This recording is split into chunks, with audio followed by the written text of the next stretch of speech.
नमस्कार दोस्तों, स्वागत है एक बार फिर से मेरे YouTube चैनल भक्ति सागर में। आज हम आपको महाभारत युद्ध के बाद हुई सबसे महत्वपूर्ण घटनाएं बताएंगे।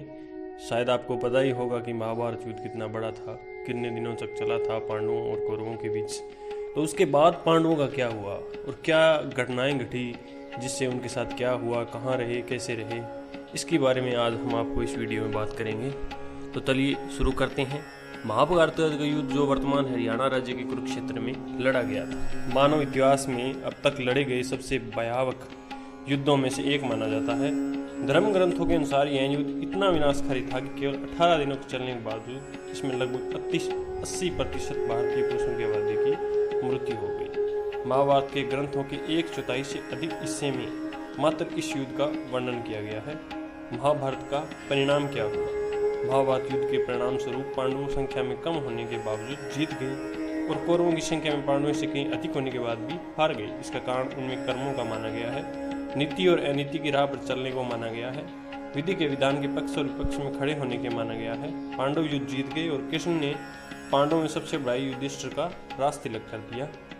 फिर इनका अंत कैसे हुआ ये जानिए। जिनका राज तिलक स्वयं भगवान के हाथों से हुआ, उनका विनाश कैसे हुआ? क्या हुआ जब हस्तिनापुर की राजगद्दी पांडवों के हाथों में गई और पांडवों ने हस्तिनापुर तक कब तक शासन किया? वे आखिर कैसे मरे, कैसे वास्तव में उनकी हत्या कर दी गई, या सबसे महत्वपूर्ण बात भगवान कृष्ण के साथ क्या हुआ? इससे कई सवाल मन में उठते हैं। यहाँ उन सवालों के उत्तर संभवतः देने का प्रयास किया गया है। राज तिलक और श्राप का संबंध। कुरुक्षेत्र का युद्ध जीतने के बाद पांडवों को हस्तिनापुर का शासन मिला।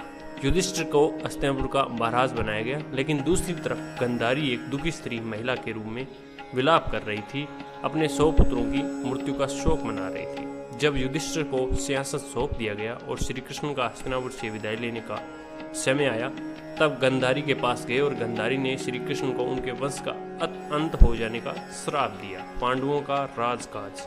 जानकारी के अनुसार महाभारत के बाद हस्तिनापुर पांडवों ने 36 वर्षों तक शासन किया। इस बीच गांधारी का श्राप अपना असर दिखाने लगा और श्री कृष्ण की नगरी द्वारका में एक अशुभ घटना हुई। वहां एक उत्सव के दौरान सभी युद्धवंशी आपस में लड़ने लगे और एक दूसरे की हत्या करने लगे। यह घटना सोमनाथ के समीप प्रभास क्षेत्र में घटी। श्री कृष्ण पृथ्वी लोक से चले गए।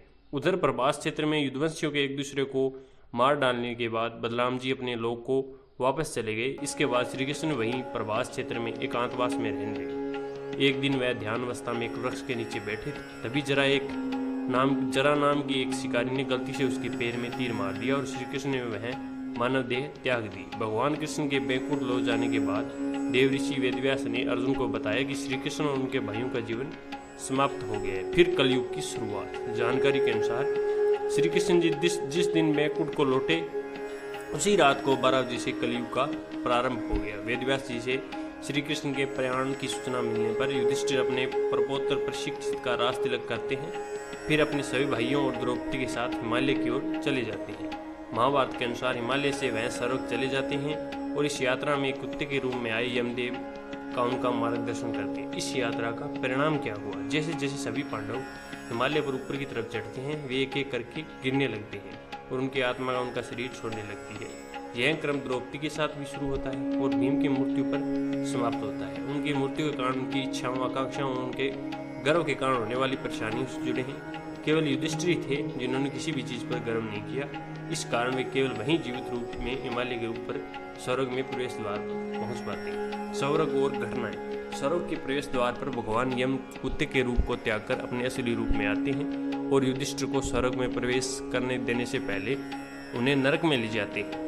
नरक में युधिष्ठिर अपने भाइयों और द्रौपदी को अपने पाप स्वीकार करते हुए देखते हैं तो उन्हें अपने पापों से मुक्ति दिलाते हैं। इसके बाद भगवान इंद्र युधिष्ठिर को स्वर्ग ले जाते हैं और उनसे वादा करते हैं कि उनके भाई और द्रौपदी भी जल्द ही स्वर्ग स्थान ले लेंगे। द्वापर के बाद महाभारत के सबसे महत्वपूर्ण पात्र भगवान कृष्ण और पांडवों ने इस तरह नश्वर संसार को छोड़ दिया और उसके बाद कलयुग शुरू हुआ, तो अभी तक चल रहा है। जानकारी के अनुसार अब तक कलयुग के 5000 साल पूरे हो चुके हैं। कलयुग की अवधि क्या है, इस पर अलग अलग मत देखने को मिलते हैं। धन्यवाद दोस्तों।